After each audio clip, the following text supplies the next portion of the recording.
మనలో చాలా మందికి ఉన్న అతిపెద్ద సందేహం ఏమిటంటే డబ్ల్యూడబ్ల్యూలో జరిగే ఫైట్లు నిజమేనా లేక ఇదంతా కేవలం నాటకమా? ఒకవేళ నాటకం అయితే అంత దారుణంగా దెబ్బలు తగిలించుకోవడం ఎలా సాధ్యం? ఈ రోజు మనం డబ్ల్యూడబ్ల్యూఈ వెనుక ఉన్న అసలు రహస్యాలను తెలుసుకుందాం. డబ్ల్యూడబ్ల్యూఈ అనేది కేవలం ఒక స్పోర్ట్స్ మాత్రమే కాదు, ఇది స్పోర్ట్స్ ఎంటర్టైన్మెంట్. అంటే ఇందులో క్రీడలతో పాటు వినోదం కూడా ఉంటుంది. డబ్ల్యూడబ్ల్యూఈ స్వయంగా తమను తాము ఒక ఎంటర్టైన్మెంట్ కంపెనీగా చెప్పుకుంటుంది. అక్కడ జరిగే ప్రతి మ్యాచ్, ప్రతి మలుపు ముందుగానే నిర్ణయించబడుతుంది. ఒక సినిమాకి డైరెక్టర్ ఎలా ఉంటారో డబ్ల్యూడబ్ల్యూఈలో ప్రతి మ్యాచ్ కి ఒక క్రియేటివ్ టీం ఉంటుంది. ఈ షోలో ప్రతి రెజ్లర్ ఒక పాత్రను పోషిస్తాడు. వీటిని గిమ్మిక్స్ అంటారు. కొంతమంది హీరోలు, మరికొంతమంది విలన్లు. రింగ్ లో వారు చేసే గొడవలు, బయట వారు మాట్లాడుకునే మాటలు అన్ని ఒక స్క్రిప్ట్ ప్రకారం జరుగుతాయి.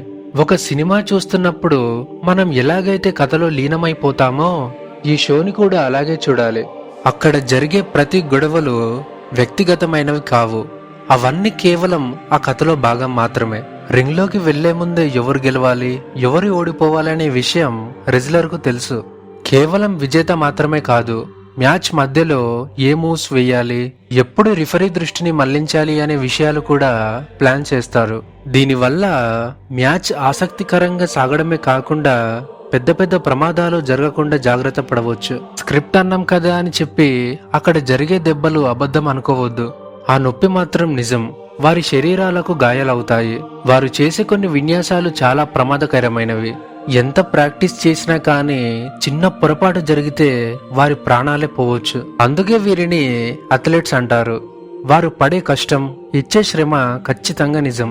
పాత రోజుల్లో రెజ్లర్స్ కావాలనే చిన్న బ్లేడ్ ముక్కతో తమను తాము గీసుకునేవారు. కానీ ఇప్పుడు డబ్ల్యూడబ్ల్యూఈ దాన్ని నిషేధించింది.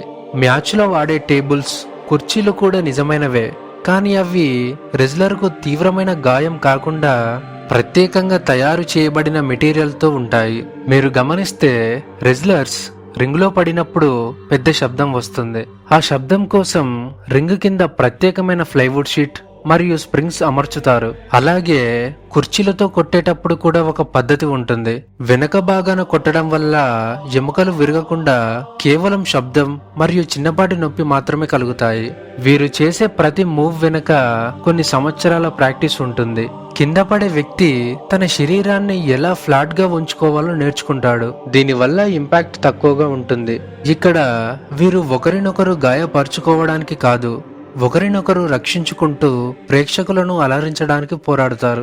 ఇది స్క్రిప్ట్ షో అని తెలిసినా కూడా ప్రపంచవ్యాప్తంగా ఎందుకు చూస్తారో తెలుసా? ఎందుకంటే అది ఒక లైవ్ యాక్షన్ మూవీ లాంటిది.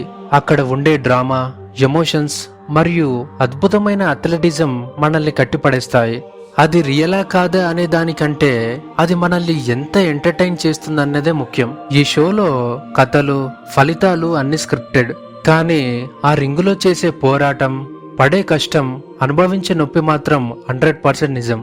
వారు మన కోసం తమ ప్రాణాలను సైతం పణంగా పెట్టి ఈ మ్యాచ్ ఆడుతారు. అందుకే దీనిని గౌరవిస్తూ ఆస్వాదించడం నేర్చుకుందాం. ఈ వీడియో మీకు నచ్చినట్లయితే లైక్ చేయండి. మీ ఫేవరెట్ రెజ్లర్ ఎవరు కామెంట్ చేయండి. మరిన్ని ఇంట్రెస్టింగ్ వీడియోల కోసం మన ఛానల్ని సబ్స్క్రైబ్ చేసుకోండి. ధన్యవాదాలు.